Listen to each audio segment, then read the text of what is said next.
peuple d'Afrique recevait nos salutations comme toujours. Les pays de l'Est ont mis en œuvre ce qu'ils avaient promis. Et d'abord, il faudrait noter que les pays de l'Est menaient déjà des opérations, mais de façon ponctuelle. C'est-à-dire, de temps en temps, l'armée malienne menait certaines opérations avec celle du Burkina ou avec celle du Niger, et vice-versa. Donc, les opérations étaient déjà menées, mais ce qu'il faudrait voir, qu'est-ce qui va changer? Qu'est-ce qui change concrètement entre cette force qui est en train d'être créée, parce qu'elle est opérationnelle dans quelques semaines, selon les dires du ministre de la Défense du Niger, que nous saluons au passage, le général Salifou Modi et toute son équipe. Selon ses dires, la force elle est opérationnelle dans quelques semaines. C'est une force unifiée. Mais jusque-là, on menait des opérations aussi coordonnées. Donc, quelle est la différence entre cette force unifiée? Quel est les changements qu'on peut espérer de cette force unifiée et des opérations précédentes? La première des choses qu'il faudra retenir de cette force, c'est le nombre. Il s'agit de 5000 hommes. Bon, il s'agit de l'armée. On peut donner des bons chiffres, tout comme ça peut être des chiffres peut-être pour des raisons telles ou telles. Donc, comprenez ce que ça veut dire. Donc, d'abord, l'effectif, c'est 5000 personnes. Deuxième des choses qu'il faudrait retenir de cette force, c'est qu'elle a son autonomie. Elle a son autonomie des 3 états-majors. C'est comme ça qu'on peut dire. Parce que c'est une force qui doit avoir ses propres moyens aériens, vous comprenez? C'est-à-dire des vecteurs aériens, des avions, des hélicoptères, des drones. C'est une force qui doit avoir d'autres moyens, c'est-à-dire terrestres, ses blindés, ses chars et autres. C'est une force qui aura son autonomie tout entière, qui ne va pas relever de l'un des 3 états-majors des pays de l'AES. Non, c'est une force qui, parce que les pays de l'AES avaient promis de faire de l'AES un seul théâtre d'opération. Et cette force a l'AES comme un seul théâtre d'opération. Donc, c'est la matérialisation du communiqué de l'AES qui faisait suite aux dernières menaces de l'impérialisme macronien et de ses cipots de la sous-région. Donc, c'est une force qui est totalement autonome. Dans ce cas, il faudrait s'attendre quelles sont les missions qui peuvent être menées, qui peuvent être effectuées par cette nouvelle force dont la création est en phase finale. D'abord, plus jamais de coups d'État contre un président des pays de l'AES. C'est ce que ça veut dire. Et pendant ce temps, les vassaux des impérialistes vont dire, mais vous-même, vous êtes là par coup d'État, non? Nous leur répondons que non. Toute prise de pouvoir qui vise à apporter aux pays africains leur stabilité, leur souveraineté, leur dignité, c'est une révolution, ce n'est pas un coup d'État. Mais toute prise de pouvoir qui vise à renverser les intérêts de l'Afrique au profit d'Emmanuel Macron, c'est cela un coup d'État. Parce que chacun a sa définition de coup d'État. Macron a sa définition de coup d'État. Nous aussi, panafricains, nous aussi africains, nous avons notre définition du coup d'État. Parce que chez Macron, Brice Oligui Nguema, peut-être, il n'a pas fait coup d'État. Il va chez Ouattara tranquillement, il va chez Macron tranquillement, et lui n'a pas fait coup d'État. Tant que c'est dans le cadre des intérêts d'Emmanuel Macron, ce n'est pas un coup d'État. D'ailleurs, Paul Kagame, comment est-il arrivé au pouvoir? Mais c'est une rébellion, non? Ça, c'est encore plus dur qu'un coup d'État. C'est une rébellion. Mais lui, il est plébiscité, il fait les affaires avec tout le monde. Quand ça les arrange, ce n'est pas des coups d'État. Donc, quand ça arrange l'Afrique aussi, ce n'est pas un coup d'État. Donc, ce qui s'est passé au Mali, Burkina, Niger, ce ne sont pas des coups d'État.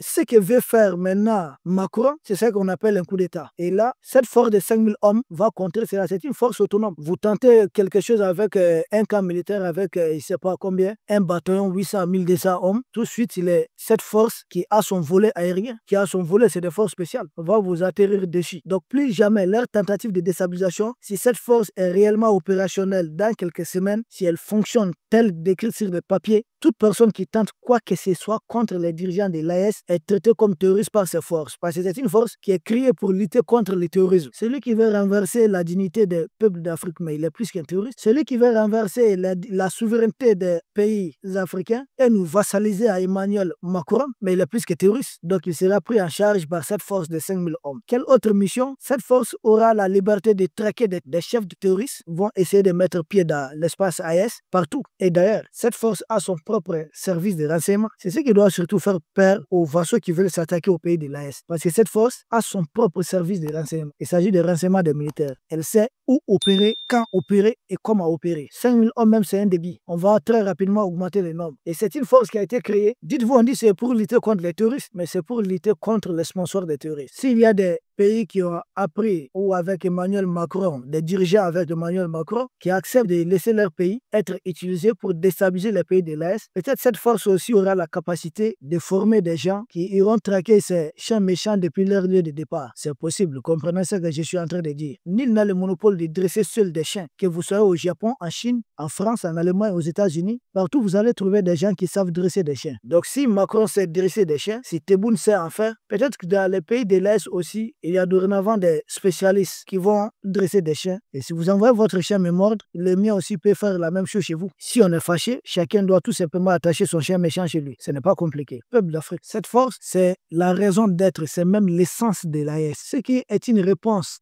à l'officiel, l'autre jour on a vu un officiel du Togo qui s'exprimait, qui disait que les Togo avaient deux intérêts à rejoindre l'AES. Un intérêt politique et un intérêt économique. Car ce sont les deux intérêts pour lesquels le Togo peut être tenté de rejoindre l'AES, mais que les derniers mots reviennent au chef de l'État togolais, Faure Gnassingbé. Nous, on avait déjà montré que le Togo de Faure Gnassingbé ne pouvait aucunement rejoindre l'AES. Et nous disons à cet officiel, notre réponse c'est quoi? Si lui, il ne voit que des raisons politiques et économiques, l'essence de l'AES, c'est d'abord des questions de sécurité et de défense. L'AES a été créée parce que des terroristes s'attaquaient au pays de la sous-région. Les mêmes terroristes qui frappaient le Mali sont les mêmes qui s'attaquaient au Burkina, sont les mêmes qui s'attaquent au Niger. Les mêmes sponsors de ces terroristes sont les mêmes qui essaient de nous déstabiliser, d'instrumentaliser la CEDEAO. Donc nous sommes dit, au lieu d'être dévorés chacun individuellement, on se met ensemble et on constitue une force. Donc nous serons une force contre ce qu'ils veulent faire. Donc les pays de l'AES, dorénavant, nous nous sommes mis ensemble et l'objectif c'est quoi? L'objectif c'est de contrer les velléités de telles personnes, de telles personnalités. Donc l'AES, l'essence même, la raison même d'être de l'AES, c'est d'abord se défendre. Mais nous sommes dit, en se défendant, nous avons besoin d'avoir une économie. C'est pourquoi on a intégré les questions économiques. Parce que tant qu'il y aura cette pauvreté artificielle, ça serait un terreau fertile où ils pourront toujours recruter. Donc, et si on a le volet militaire, on a ce volet,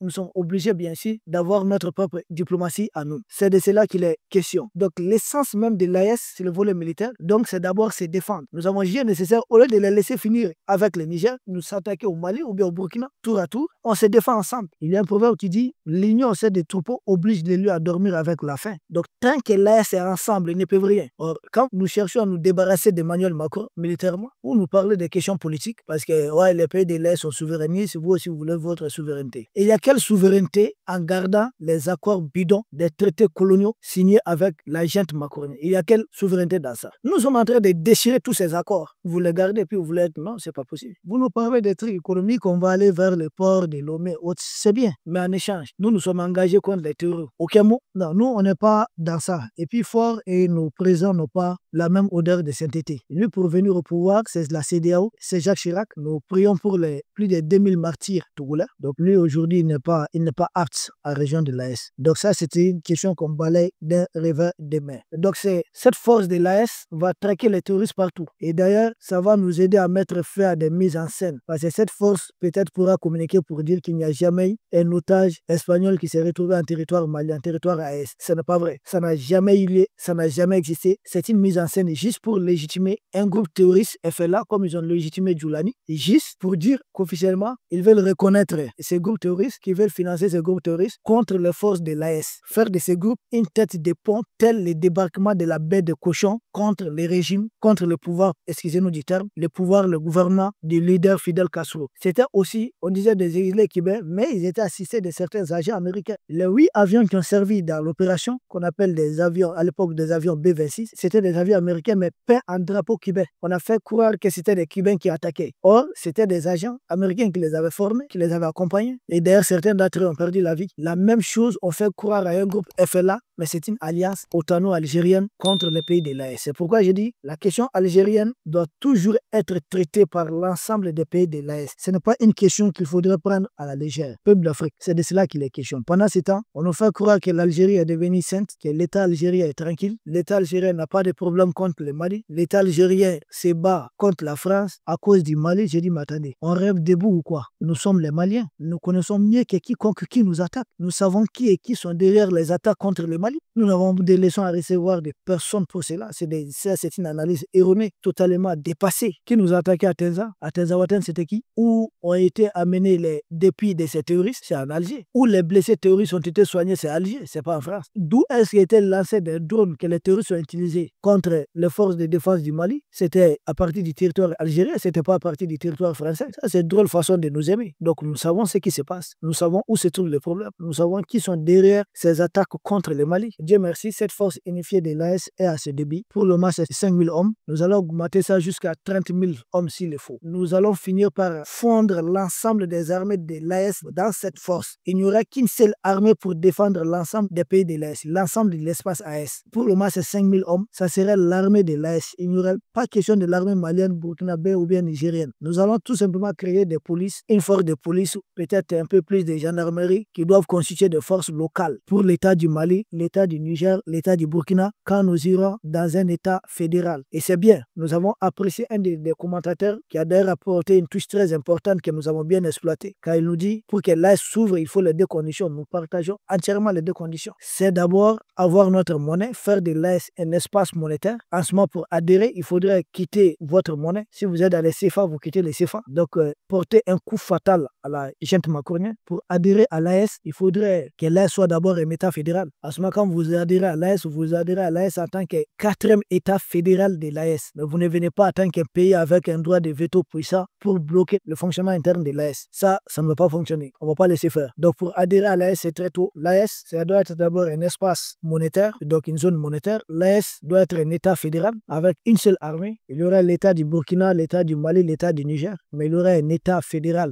à la tête de tout ça, tel les États-Unis, tel la Russie. Il y aurait des forces locales, mais la vraie armée, la grande armée, celle que nous sommes en train d'industrialiser, elle sera armée AS. Point barre. Dire qu'on va s'attaquer au Burkina, Niger, non, tout ça, il n'y aurait qu'un gouverneur à la tête du Burkina, gouverneur à la tête du Mali, gouverneur à la tête du Niger. Nous serons un État fédéral. Donc, bravo pour la création de cette force. Les choses viennent petit à petit. Nous encourageons les dirigeants de l'AS à continuer. Donc, cette force, elle coupe le sommeil à tous ceux qui avaient des plans mafieux, des plans macabres contre les pays de l'AS, contre nos institutions, contre les peuples de l'AS, un plan pour vouloir nous déstabiliser. L'AS, ça serait un État fédéral qui va s'améliorer, qui va grandir petit à petit pour toucher d'autres pays africains. Pour le moment, il est très tôt. Personne ne peut encore entrer. Pour entrer, il y a des conditions, il y a des critères qui sont très clairs. Être souverainiste africain, être pour la dignité de l'Africain, être pour la libération de l'Afrique. Peuple d'Afrique, nous vous remercions et à très bientôt.